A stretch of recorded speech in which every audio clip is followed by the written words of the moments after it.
এই জঙ্গলের রাজা হলো মুফাসা নামের এই সিংহটি। মুফাসা আজকে অনেক খুশি, কারণ আজ তার ছেলের জন্ম হয়েছে আর এর নাম সে রেখেছে সিম্বা। পরের দিন সকালে মুফাসা সিম্বাকে সাথে নিয়ে একটা পাহাড়ের চূড়ায় যায় আর তাকে দূর দূরান্ত পর্যন্ত দেখায়। তাকে বলে, আমি এখানকার রাজা আর আমার পরে তুমি এই জঙ্গলে রাজত্ব করবে, তোমাকে এই সম্পূর্ণ জঙ্গলকে সামলাতে হবে। এত বড় জঙ্গল দেখে সিম্বা অনেক অবাক হয়ে যায়। এখানে একটা ফাঁকা ও শুনশান জায়গা ছিল। সেই জায়গার ব্যাপারে সিম্বা যখন তার বাবাকে জিজ্ঞেস করে তখন মুফাসা বলে, ওখানে কখনোই যাবে না, আসলে ওটা হাতিদের কবরস্থান আর এখানে অনেক হায়না থাকে যেগুলো অনেক বেশি ভয়াবহ। এখন মুফাসা সিম্বাকে বাসায় নিয়ে যেতে থাকে। তখন রাস্তায় মুফাসার একটা পাখির সাথে দেখা হয়। সে মুফাসাকে বিভিন্ন ইনফরমেশন দেয়, যে জন্য মুফাসা সেখান থেকে যেতে থাকে। আর সে পাখিকে বলে যে আমার ছেলেকে বাসায় নিয়ে রেখে আসো। সিম্বার সাথে এখানে তার ছোট চাচা স্কারের দেখা হয়। স্কার সিম্বার জন্ম হওয়াতে মোটেই খুশি ছিল না, কারণ সে নিজে এখানকার রাজা হতে চাইছিল। কিন্তু এখন যখন সিম্বার জন্ম হয়েছে তাই সেই এখন এই রাজ্যের রাজত্ব করবে। সিম্বা স্কারকে বলে, আমি আমার বাবার সাথে পুরো জঙ্গল দেখেছি যেখানে আমি রাজত্ব করব। তখন স্কার সিম্বাকে জিজ্ঞেস করে, তুমি কি সেই জায়গাটা দেখেছো যেখানে কেউ যায় না?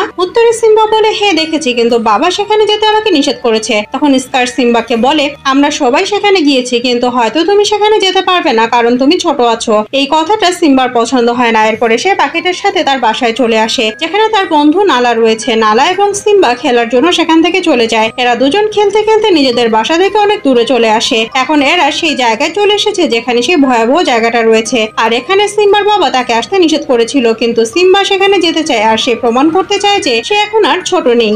তখন অনেকগুলো হায়না তাদের ঘিরে ধরে। আসলে এরা এই দুইজনকে শিকার করতে চাইছিল। তখন এখানে সিম্বার বাবার সে পাখিটা চলে আসে। সে হায়নাদের লিডারকে বলে, এ হলো মুফাসার ছেলে সিম্বা, আর তুমি এদের যদি কিছু করো তাহলে মুফাসা তোমাকে ছাড়বে না। কিন্তু হায়নাগুলো সে পাখিটার কথা শোনে না আর এদের দুজনকে মারার জন্য পিছু করতে থাকে। কিছুক্ষণের মধ্যে এদের দুজনকে হায়নাগুলো ঘিরে ফেলে। হায়নাগুলো এদের দুজনের শিকার করার আগে সেখানে মুফাসা চলে আসে আর সব হায়নাগুলোকে উঠিয়ে ছুড়ে দেয়। সে হায়নার লিডারকে হুমকি দিয়ে বলে, আজকের পর থেকে আমার ছেলেকে কেউ যদি একটা আঁচড়ও দেয় তাহলে আমি তাকে মেরে ফেলবো। হায়নার লিডার মুফাসার কাছে ক্ষমা চায়। মুফাসা সিম্বা এবং নালাকে নিয়ে এখান থেকে চলে যায়। মুফাসা সিম্বা ও নালাকে নিয়ে এখান থেকে চলে যাওয়ার পরে এখানে মুফাসার ভাই স্কার আসে আর সে হায়নার লিডারের সাথে কথা বলে। সে বলে, তোমরা যদি মুফাসা এবং তার ছেলেকে মেরে ফেলতে পারো তাহলে এই জঙ্গলে আমার রাজত্ব চলবে আর এর ফলে তোমরা যে কোনো জায়গায় গিয়ে শিকার করতে পারবে। হায়নার লিডার স্কারের কথা মতো কাজ করতে রাজি হয়ে যায়। পরের দিন সকালে স্কার সিম্বাকে নিয়ে একটা পাহাড়ের চূড়ায় আসে আর তাকে বলে, তুমি এখানে তোমার ইচ্ছা মতো হুঙ্কার দেওয়ার প্র্যাকটিস করতে পারবে। সিম্বা তার চাচার কথা মতো হুঙ্কার দেওয়ার প্র্যাকটিস করতে থাকে আর এর ফলে হায়নারা বুঝতে পারে যে এখানে সিম্বা আছে। সেজন্য তারা অনেকগুলো পাহাড়ি গরুকে সেখানে পাঠিয়ে দেয়। সিম্বা এদের থেকে বাঁচার জন্য ছুটতে থাকে আর সেই পাহাড়ি গরুগুলো সিম্বার পিছু করতে থাকে। অন্যদিকে স্কার তার প্ল্যান অনুযায়ী বড় ভাই মুফাসার কাছে আসে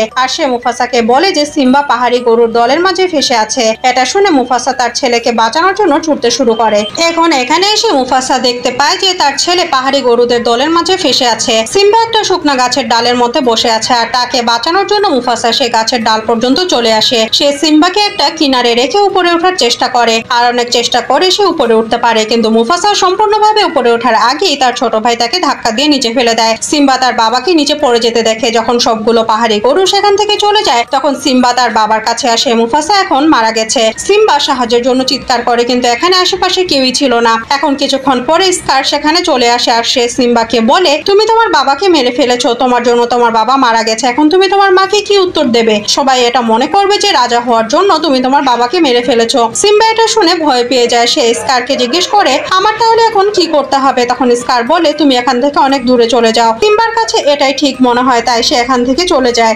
সিম্বা এখান থেকে চলে যাওয়ার পরে স্কার তার পেছনে হায়নার দলকে পাঠিয়ে দেয়, কিন্তু সিম্বা কোনোভাবেই হায়নাদের হাত থেকে নিজেকে রক্ষা করে। স্কার মনে করে যে সিম্বা মারা গেছে আর সেজন্য সে জঙ্গলে গিয়ে এটা ঘোষণা দেয় যে মুফাসা এবং তার ছেলে মারা গেছে আর এখন থেকে আমি তোমাদের রাজা। অর্থাৎ স্কার যে সবসময়ের জন্য এই জঙ্গলে রাজা হতে চেয়েছিল সে এখন সত্যিই রাজা হয়ে গেছে। অন্যদিকে সিম্বা শত শত কিলোমিটার হেঁটে যেতে থাকে। সে একটা মরুভূমি পার করে। সে এত বেশি ক্লান্ত হয়ে যায় যে সেখানেই ঘুমিয়ে পড়ে। সকালে তাকে ঘুমিয়ে থাকতে দেখে তার চারপাশে শকুন উঠতে শুরু করে। তারা মনে করে যে সিম্বা হয়তো মারা গেছে। শকুনগুলো সিম্বাকে মেরে ফেলার আগেই সেখানে টিমন এবং পুম্বা চলে আসে। টিমন দেখে যে এটা একটা সিংহ শাবক আর এটা দেখে সে ভয় পেয়ে যায়। আর তখনই তাদের একটা আইডিয়া আসে। তারা বলে যে যদি তারা এই সিংহ শাবককে তাদের টিমে নিয়ে নিতে পারে তাহলে তাদের টিম আরো বেশি স্ট্রং হয়ে যাবে। এখন যখন সিম্বা ঘুম থেকে জাগে তখন টিমন এবং পুম্বা তাকে বলে, আমরা তোমার জীবন বাঁচিয়েছি, কিন্তু এটা শুনেও সিম্বার আসলে কোনো ভাবান্তর হয় না, কারণ তার বেঁচে থাকার কোনো ইচ্ছে নেই আর তার বেঁচে থাকার কোনো উদ্দেশ্য বা কারণও নেই। সে তার ব্যাপারে কিছু কথা এদের বলে। এখন টিমন এবং পুম্বা তাকে নিয়ে তাদের জঙ্গলে চলে আসে। আর এই জঙ্গলটা অনেক বেশি সুন্দর।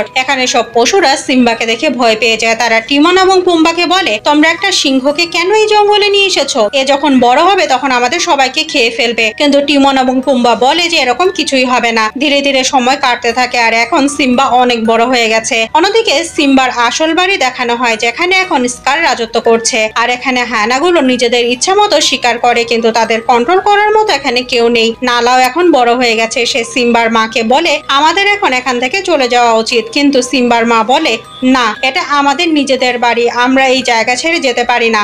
এখন স্কার সিম্বার মাকে তার কাছে ডেকে বলে, আজ থেকে কয়েক বছর আগে তুমি আমার ভালোবাসাকে প্রত্যাখ্যান করে আমার বড় ভাই মুফাসাকে অ্যাকসেপ্ট করেছিলে, কিন্তু এখন সময় এসেছে তুমি আমাকে অ্যাকসেপ্ট করে নাও, তুমি আমার সাথে পরিবার বানাও। কিন্তু সিম্বার মা ক্লিয়ারলি মানা করে দেয়। নালাও এই কথাগুলো শুনছিল আর সে ডিসাইড করে যে রাত গভীর হলে সে এখান থেকে চলে যাবে। যখন রাতে সবাই ঘুমিয়ে পড়ে তখন নালা সাহায্য আনার জন্য এখান থেকে বেরিয়ে পড়ে। আর কিছু সময়ের মধ্যে সে যেখানে সিম্বা আছে সেখানে পৌঁছে যায়। সিম্বা এই জঙ্গলে টিমন এবং পুম্বার সাথে অনেক আনন্দেই ছিল, যদিও সব পশু পাখিরা তাকে দেখে ভয় পেত, কিন্তু সিম্বা কারো কোনো ক্ষতি করেনি। যখন নালা এই জঙ্গলে আসে তখন সে টিমন এবং পুম্বা ও অন্যান্য পশু পাখিদের উপরে অ্যাটাক করে, কিন্তু সে কাউকে মেরে ফেলার আগেই সেখানে সিম্বা চলে আসে। সিম্বা আর তার মধ্যে লড়াই শুরু হয়, কিন্তু কিছুক্ষণের মধ্যে এরা দুজনে উপলব্ধি করতে পারে যে এরা আগে থেকে পরিচিত। যখন এরা একে অপরকে সুখে দেখে তখন তারা দুজনই দুজনকে চিনতে পারে। এখন নালা সিম্বাকে জিজ্ঞেস করে, তুমি যখন জীবিত আছো তাহলে এত বছরও তুমি কেন বাড়িতে আসোনি? সিম্বা বলে, ওখানে আমার কোনো প্রয়োজন নেই, তাছাড়াও এই জঙ্গলটা অনেক সুন্দর। নালাও সিম্বার সাথে এই জঙ্গলে অনেকদিন থাকে। আর এখন সিম্বা আর নালা, যারা ছোটবেলায় ভালো বন্ধু ছিল, তারা একে অপরকে ভালোবাসতে শুরু করে। এদিকে সিম্বার এক গুচ্ছ চুল নদীতে ভেসে যেতে থাকে, আর এটা সেখানে এসে পৌঁছায় যেখানে সিম্বার আসল বাড়ি ছিল। আর এখানে একটা বানর ছিল যে ছোটবেলা থেকে সিম্বাকে অনেক আদর করত। সে গাছের মধ্যে সিম্বার একটা ছবিও এঁকেছিল। এই বানরটা যখন সিম্বার চুল পায় তখন সে বুঝতে পারে যে সিম্বা এখনো জীবিত আছে। এদিকে নালা সিম্বাকে সবকিছু বলে যে কিভাবে স্কার সম্পূর্ণ জঙ্গল দখল করে অরাজকতা শুরু করেছে। সেখানে যতগুলো হায়না আছে তারা ওপেনলি স্বীকার করছে। আর সাথে সে এটাও বলে, তোমার মায়ের পাশে তোমার দাঁড়ানো উচিত, তুমি আমার সাথে ফিরে চলো। কিন্তু সিম্বা মানা করে দেয়, সে এই জায়গা ছেড়ে যেতে চায় না। আর এটা শুনে নালা রাগ করে এখান থেকে চলে যায়। সিম্বা রাতে যখন একা একা ঘুরছিল তখন তার কাছে সেই বানরটা চলে আসে যে সিম্বার চুল পেয়েছিল। আর সে সিম্বাকে বলে, আমি ছোটবেলায় তোমাকে কোলে নিয়ে ঘুরতাম, তুমি একজন রাজা, তোমার অবশ্যই ফিরে আসা উচিত। এখন সিম্বা বলে, না, আমি ফিরে যেতে চাই না। তখন বানরটা বলে, তোমার বাবা এখনো জীবিত আছে। এরপরে বানরটা সিম্বাকে একটা নদীর কিনারে নিয়ে আসে আর সে বলে, পানিতে তাকিয়ে দেখো, তুমি তোমার বাবাকে দেখতে পাবে। যখন সিম্বা পানিতে তাকায় তখন সে তার বাবার রিফ্লেকশন দেখতে পায়। আর তখন আকাশে বিদ্যুৎ চমকাতে শুরু করে। সিম্বা তার বাবার গলার আওয়াজ শুনতে পায়। তার বাবা বলে, আমি যতদিন জীবিত ছিলাম ততদিন আমার জন্য গর্বের ব্যাপার ছিল যে তুমি আমার ছেলে, তুমি একজন রাজা, আর তোমাকে ফিরে যেতে হবে এবং সবকিছু ঠিক করতে হবে। সিম্বা তার বাবার কথা শুনে মোটিভেট হয় আর সে ডিসাইড করে যে সে এখন তার নিজের বাড়িতে ফিরে যাবে। সে এখান থেকে বিদ্যুতের গতিতে নিজের বাড়ির দিকে যেতে থাকে আর রাস্তায় সে নালাকে দেখতে পায়। আর এরপরে তারা দুজনে নিজেদের বাড়ি নিজেদের জঙ্গলে ফিরে আসে। আর এখানে এসে সিম্বা দেখতে পায় যে জঙ্গল সম্পূর্ণভাবে বদলে গেছে। যে জঙ্গল আগে সবুজ ছিল সেটা এখন শুকিয়ে গেছে। এখানে না আছে খাবার জন্য পানি আর না আছে কোনো পশু। আসলে এখান থেকে অনেক পশু পাখি চলে গেছে, কারণ হায়নারা এখানে আতঙ্ক সৃষ্টি করে রেখেছে। এখানে দূর দূরান্তে যেখানেই চোখ যায় সেখানে শুধুমাত্র হায়নাই দেখা যায়। অন্যদিকে স্কার সিম্বার মায়ের সাথে জোর জবরদস্তি করছিল, আর যখন সিম্বা তা দেখে তখন সে অনেক জোরে হুঙ্কার দেয়। স্কার সিম্বাকে দেখে অবাক হয়ে যায়, কারণ সে মনে করেছিল যে সিম্বা মারা গেছে, কিন্তু সিম্বা এখনো জীবিত আছে।